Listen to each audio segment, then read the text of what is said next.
My people were biologically determined for one purpose alone, to sense the coming of damn fine podcasts. I sense it coming now. Let's bang out these discoveries. I want to hear all the phone calls about Klingon faces and mystery boxes. All together. My wife finally watched it and she said, "What the fuck did they do to Klingons? I hate this." That's what she said, unprompted by me. And you were like, "I love you, wife." I was like, "You still get me, honey." You will never be able to podcast as good as us. Your tongue is too human. Oh, hey, and welcome to a Discovery Home Companion. This is where we're going to get into the companion portion of the podcast, and you can talk to us. This is it's like a companion hotline. Yeah. Are you looking for a hot, sexy companion? You're right. You just want to talk to somebody? Well, give us a call at 917. We've got singles in your area. No, 917-408-3898 and talk. We just need your credit card first. Yeah. Instead of a Patreon, we're just going to run the shakedown for Brunch Drunk Love. Right. You can give us your credit card information at patreon.com/kickersofelves. All right. We'll just play some messages that we got from y'all. Some of these may be from before this Star Trek Discovery aired, some might be after. Well, we'll start with this one. How about that? There we go. Hello, gentlemen. This is Adam P. Newton at Drive Time on Twitter. I know that James and just you guys are excited about the Klingons, or angry about the Klingons, or worried about the Klingons. I'm more interested to see how we learn more about the Vulcans and the Vulcan backstory. Even with Spock and TOS and T'Pol and Enterprise, we still don't know as much as we should about one of these founding members of the Federation. We know all the stuff about Klingons through Ronald D. Moore and Worf and DS9. We get all this stuff about the Klingons and Klingon culture. But they know about Ferengi culture and Bajoran culture. We know about what actually happens between Vulcans and on Vulcan that makes that civilization thrive. So give me all the Sarek, give me all the Michael Burnham, and give me all that juicy backstory. Give me a good story. I want to learn about Vulcans. That's what I'm looking forward to on Discovery. Thanks. I agree. Yeah. So far, we've learned that the Vulcan education pods from the Kelvin reboot are still there. Yeah, and they burn, and I guess that they burn. I don't know. Like, I don't. Well, like, the ones on the station where Michael Burnham was as a kid got blowed up.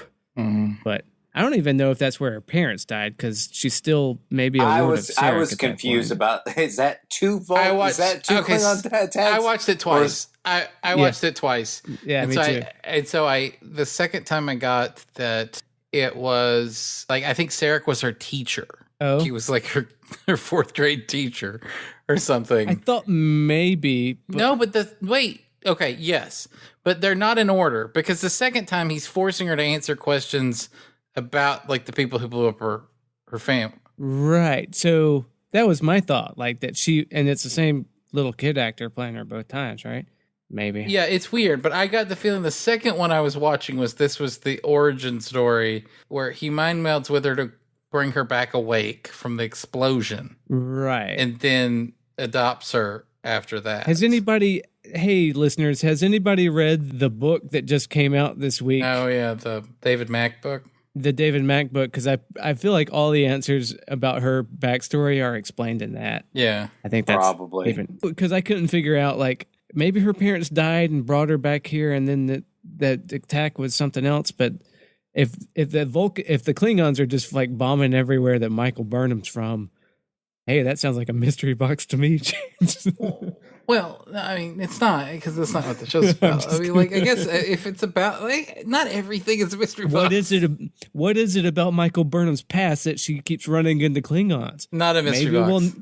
Maybe we'll find out when they reveal it at the end of the goddamn season. That sounds like a mystery box to me. No, that sounds like a mystery, not a mystery box. That's what the show revolves around. It's a goddamn mystery box. Wait a minute. She lives in the Star Trek universe. You can't throw a rock without... Everybody's running into Klingons. How is that a mystery? That's a good point. How is that a mystery? Yeah. Also, like, I mean, like I bet you right now that Discovery has a cloak on there, and this is the story about why the Federation doesn't use cloaks. I bet you that's what the mystery is. Well, it's an incongruity that I guess Tukovma, if he's the first guy to develop a Klingon cloak, that's one thing. They say that, don't they?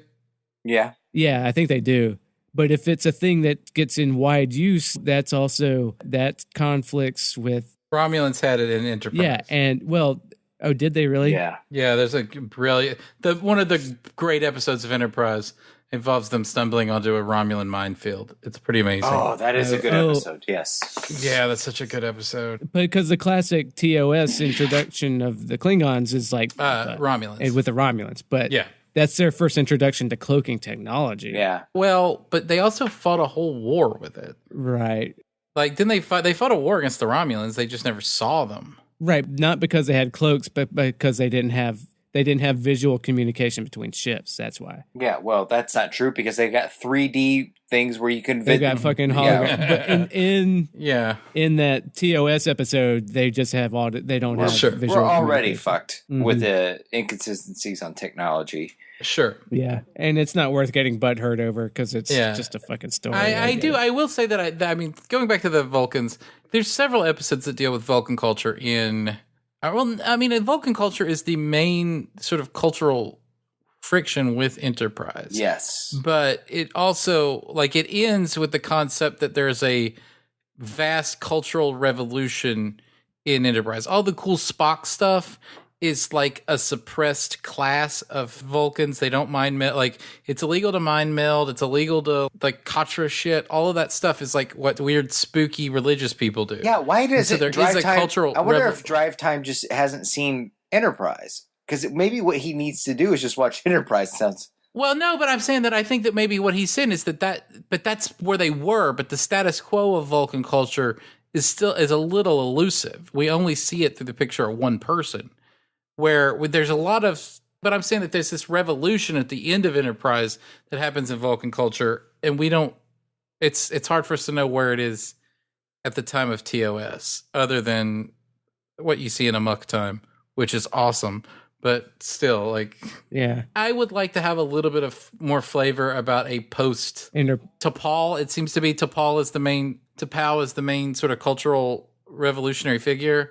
If like a post T'Pol Vulcan culture would be kind of interesting, but I'm looking forward to seeing more of that. But if you haven't, Adam, like there's some pretty good Vulcan shit in Enterprise. All right, but I'm sure that you've watched it. Yeah, I haven't still. Yeah, but maybe The service to the Andorian and the Vulcan culture are the best things about Enterprise. Vulture's my favorite culture magazine. No wait, Vulture. Fuck them. No, they would be if they talked about our podcast. No, they're not going to. That's fine.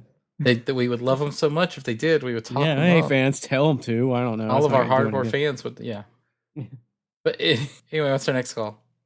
All right. Well, more Adam, isn't it? Yeah. Here's another call about Star Trek Discovery from Adam P. Newton at Drive Time on Twitter, I believe. I bet he'll say it again in the voicemail. Good morning, gentlemen. This is Adam P. Newton at Drive Time on Twitter, calling for Discovery Home Companion today. My big prediction is this.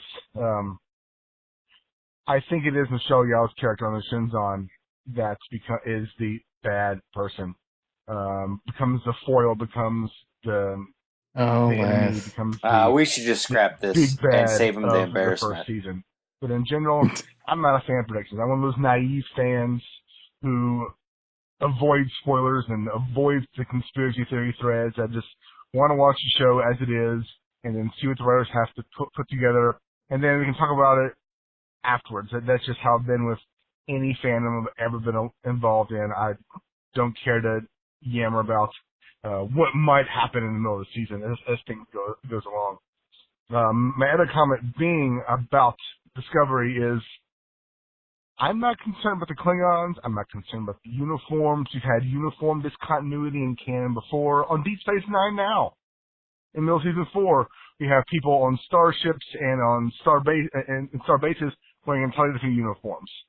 I mean, the Klingons, whatever. I want the story to be good. The people I trust in the Star Trek universe say only amazing things about where the plots and what the writers are doing with this show. And to me, that's all that matters in Star Trek. I want a good story with good characters and good plots. I don't care how the Klingons look. I just want them to be good. But what?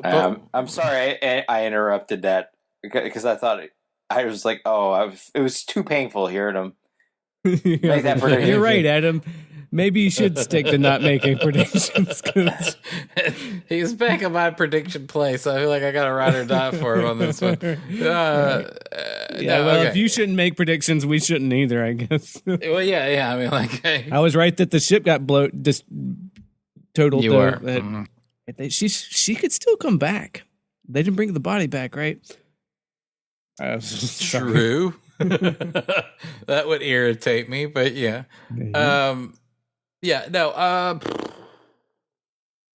Sure, if the Klingons work well, if they're not speaking a weird language through weird makeup and moving weird in a way that makes me not relate to them.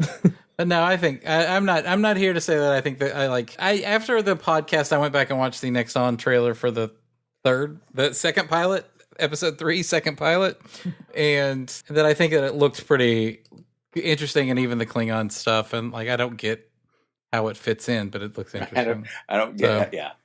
I think that's how a trailer is supposed to do, right? Right. I don't understand what it is, but it looks interesting. Right. Yeah. They're going that Mad Men route. Like, what the fuck? Or completely obtuse. They're less obtuse than Mad Men. They are less obtuse than That's true. I mean, Mad Men would just give you one syllable of a character saying something and cut them off. Right. What? Can you believe he did that? I don't know what we're going to get to. We're going to have to make a decision. All right, that was it.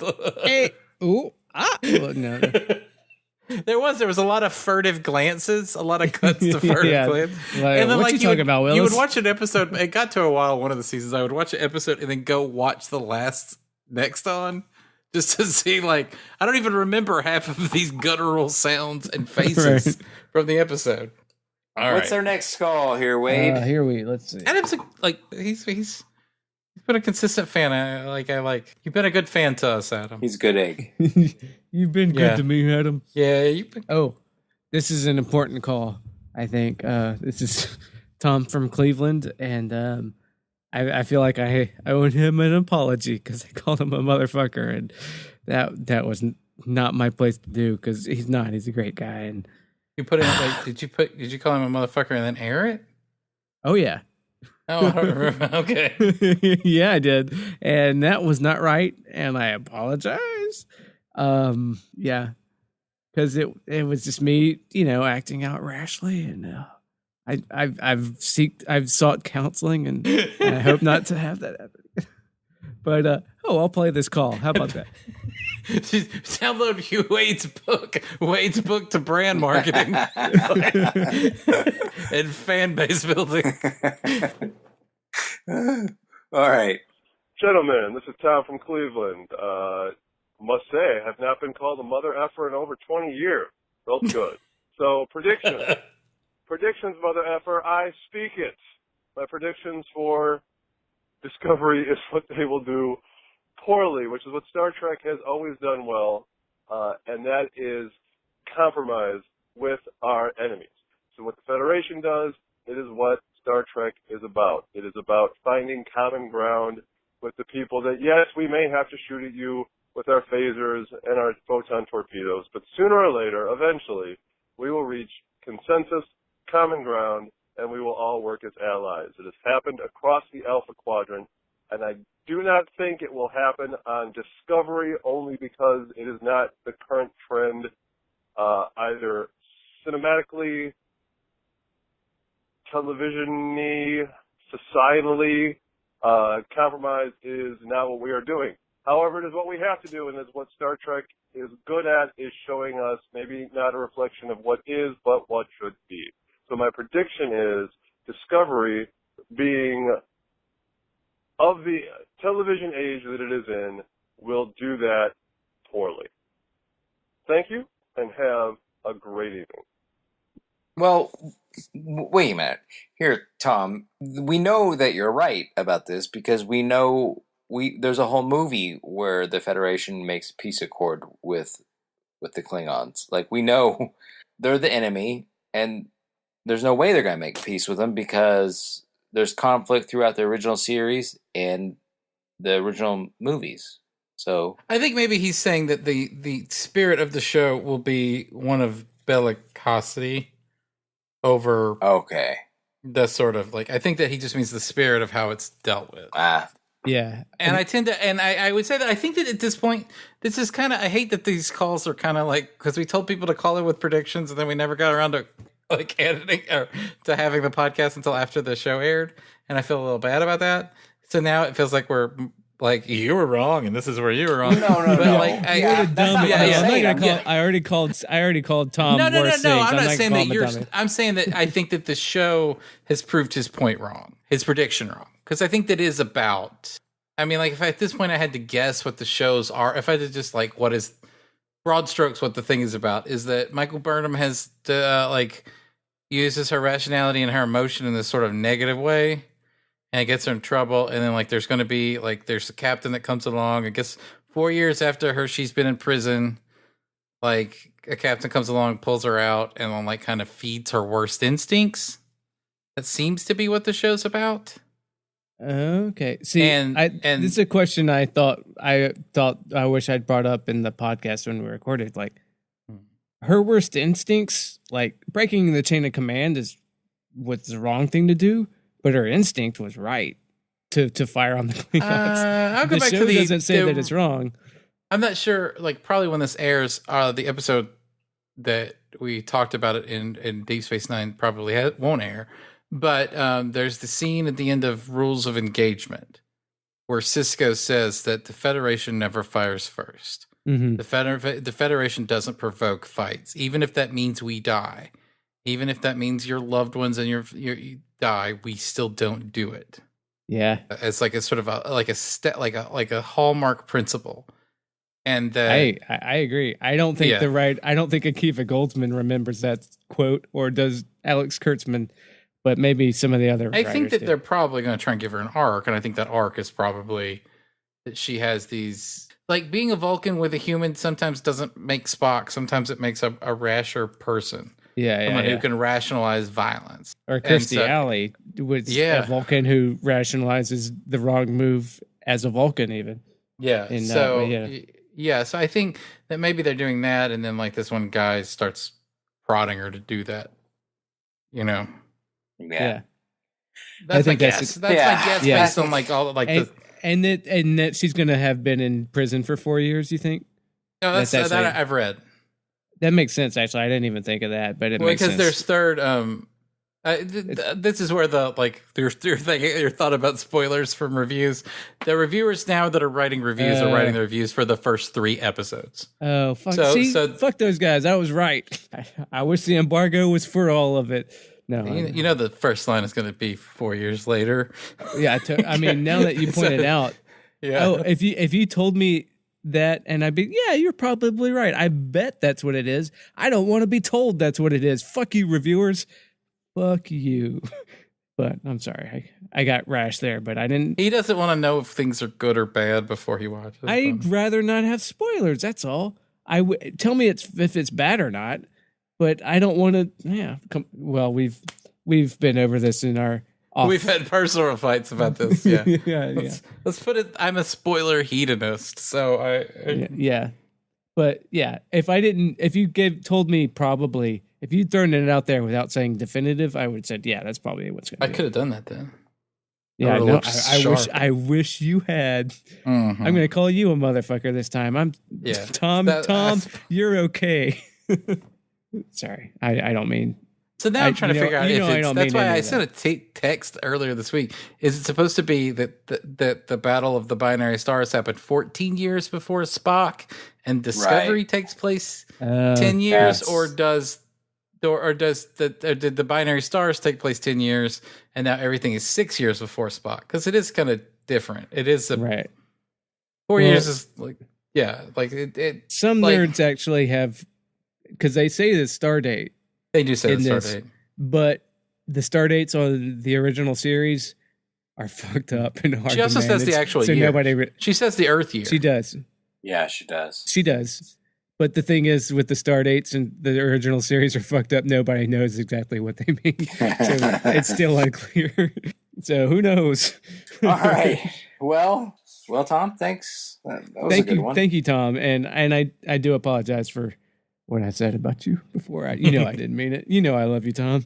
All right. Here we have a friend of ours from the Rules of Acquisition who is calling from or leaving us a message from the Netherlands, I believe, by dropping us an email at rulesofacquisitionpodcast@gmail.com. You can record stuff and just send it to us that way if you can't afford to call us long distance. But yeah, let's listen to what Stefan has to say. Hello guys, this is Stefan from the Netherlands. Just watched the first 2 episodes of Discovery last night and I have some observations. I kind of agree with you about the pros and cons overall. There are things I liked and things I didn't like so much, but there's one huge issue that I did have that you didn't specifically address in your podcast. It's becoming a pet peeve of mine in TV and film. That supposedly smart, competent characters are doing dumb things for no reason at all, other than that the plot requires them to. The last 2 seasons of Game of Thrones has a lot of that. I mean, Jon Snow is basically a fucking idiot. In Discovery, we meet 2 Starfleet officers, a captain and a first officer. They're both highly capable people who have known each other for 7 years. And in their early scenes together, there's a sense of mutual trust and camaraderie. But once the plot dictates it, the captain is required to not take her first officer's word on that there's a Klingon ship hiding out there. And a friend of mine pointed this out. Imagine in season 7 of The Next Generation, because these characters have been together for 7 years. So imagine Picard not taking Riker's word on something like that. And it gets even worse with the first officer, who in the beginning shows some impressive displays of Vulcan logic, even outsmarting a computer at one point. And essentially, she commits an act of mutiny and an attempted act of treason on a whim. And of course, the dumbest bit of the 2 episodes comes later when Commander Burnham tells her captain very clearly that they should not kill T'Kuvma, the main Klingon guy, because that would make him a martyr. And a few minutes later, what happens? Commander Burnham kills T'Kuvma, making him a martyr. So, I don't know, if it's Brian Fuller, Akiva Goldman, whoever, there's some really dumb writing in this, which isn't unique to Star Trek pilots, but it does now leave us with a main character who we are supposed to root for throughout this season. And her actions are not just ill-advised, but ridiculous. And I hope this gets better, because we're going to expect to be expected to not just see her redemption for her treason, but also for being a dumbass. Those are my points. I mean, hope you can use them. Okay, bye guys. That is an interesting point. That you're right. She has served for 7 years, which is the length of time that the Next Generation happened. Mm-hmm. And Riker, he's right. Riker would have never been that dumb or that questioned and would not have. I'm going to say, I think that he's got a point on the first one. The second one, just to write off real quick, I think that was like a panicked shot. Oh, she was angry because her captain was murdered. Yeah. Yeah. People do dumb things when they're the heat of passion. And so I excuse that. But the other stuff, I think at the whole time I was like, why are they? Right. It would have been nice for her to call out that, like, oh shit. Well, when she shot him and killed T'Kuvma with one shot, for me personally, I was like, wait a minute. I know Klingons have duplicate organs so they can take a shot like that and not die. But that's a little nerd corner. Like, oh, wait a minute. What, she shoot him through the heart? Klingons have more than one of those. She shoot him through the lung? But they can bleed out. Which is what's happening, right? Yeah, but it felt like for all they've talked about their redundancies. Yeah, redundancy and how much thought Discovery has given to Klingon physiology. The fact that one shot would be enough to kill him felt like kind of bullshit to me. Like, okay, if she shot him twice, like shoots him once and he's still going and he's still killing the captain and she shoots him again or just goes off on him, that'd be one thing. But like the whole thing with Klingons is that they're hard to kill. Like you can stab them and that they have a redundancy and you can do it again. So part of me wanted like, oh, maybe T'Kuvma's not dead, but then they had Vox say, "You are dead," and I was like, "Well, okay, there goes that." Like, well, here's the thing. Here's the thing. That this is a different show than Next Generation because Next Generation started. You had on minute 1, you had to hit the ground running with your story, and by the end of minute 44, you wrapped it up in a nice tidy bow, and everybody went on their way. right? This is a story which is a little bit more realistic because smart people, capable people, do dumb things in real life. Those are called mistakes. And then they have to deal with those mistakes for the rest of their lives. And this is what the story is about. It's about somebody who is smart and capable who made a mistake and has to deal with that. That's the it's story. It's true, but like making it 7 years serving and having that mirror like Riker so well as a first officer does kind of lean to Stephen's point for me. I guess if Riker was advocating doing something that's against what Picard and the Federation stood for, yeah, that might have actually happened in the story. So, I mean... But, yeah, well, I mean, because, she was advocating something that goes against... literally, it's in all the promotional videos and all the market material. Yeah.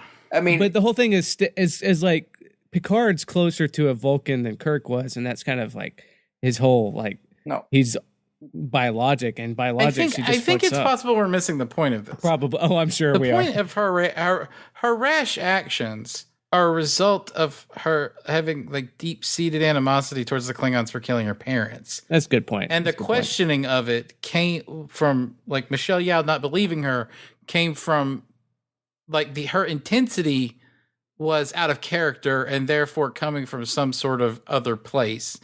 And that they assumed that place came from like, Well, that's the way I read it. Like, was why Michelle Yeoh, Captain Giorgio Philippa, didn't trust her. But her whole, I felt like the writers of the show even like, oh, she goes to Sarek and Sarek gives her the information that we shot first and that's what saved us. I felt like they were almost supporting that she had the right decision, but went around it the wrong. They're trying to play this gray area so hard. You're right. You're right. The show gave the viewer mixed signals on the efficacy of Burnham's and the position. fact that she was right. But I feel like breaking chain of command is never. I think that's a tone. Yeah, I can see that. I can see as a viewer, it's frustrating watching smart people do stupid stuff on it as a viewer. It is, but it's also frustrating in real life when. Too. I mean, but I wasn't sure if her doing the dumb thing of firing. It didn't feel like firing first was supposed to be a dumb thing. It was impulsive. It was a rash and impulsive move. Well, but it wasn't because Sarek told her to do it though, or gave her the information. I guess that's a gray area, and that's what the show lives in. But when your captain tells you no, that she's not. If the captain says, "I'm not listening to Sarek." Then the Vulcan. I think that you're supposed to think that her intensity. Yeah, the chain of the command was never. Her intensity came not like the way the show played it off. Her intensity came from a very real understanding of the Klingons, right? But also, I don't think that I don't know. I can't tell. I watched this show twice, and I don't know what I'm supposed to feel. Right. Am I supposed to feel that she understands the Klingons better than the Federation does, and is therefore better equipped to fight this battle? Or is she acting like an insane, crazy person because she's got childhood trauma? And right. I can't either. Yeah. I guess both could be right. And so I don't know. And it changes what I feel about her action. Yeah. So, I don't know. Yeah, that's either a positive or a negative. I don't know that either. Yeah. So, I mean, I totally get his point. I think it's very easy to see what she's doing just irrational. But if the point was it's irrationality, then that's interesting. Right. But it seemed like it was just like we needed to do some dumb shit to move the story along. Yeah, it's... Yeah, it's a little convoluted for me too. Yeah. I don't know. I don't know, man. Ooh, do we have any more Discovery phone calls? No, I think that is all of Discovery for tonight. All right. Well, those are some good calls. I enjoyed all that. I hope you did. Yeah, I did. Give us a call again. If you're listening to this and you have more thoughts on Discovery you want to talk with us about, be our companions. Maybe we should vow ourselves to like have a quicker turnaround, or maybe drop, because a lot of the phone calls we'll get will be, I think next week this element and this element is going to happen. Yeah. And if we're 2 weeks away, then so yeah, right. By the time you hear this, or maybe shortly after, you might have seen episode 3. Give us a call. Let us know about whatever you want to talk about at 917-408-3898. Let us know you're talking about Discovery. We won't put your phone call in a mystery box. Yeah, maybe we'll shut up about the mystery. Maybe that's probably on me, if we're being honest. We're having fun here. All right. Well, thanks again for listening to a Discovery Home Companion. We hope that you'll join us next week. 3 to beam out. Subscribe to us on iTunes or Stitcher or Caster or Fuckcast or Podsucker. Review us on iTunes. Also grab a bit of fame for yourself by calling us at 917-408-3898 and leaving us a message. We play that shit on air. Or email us at rulesofacquisitionpodcast@gmail.com. Also, listen to our Deep Space Nine podcast, Rules of Acquisition. It is pretty amazing, but you may not yet be ready for its awesome amazingness. Assess your personal awesomeness appropriately.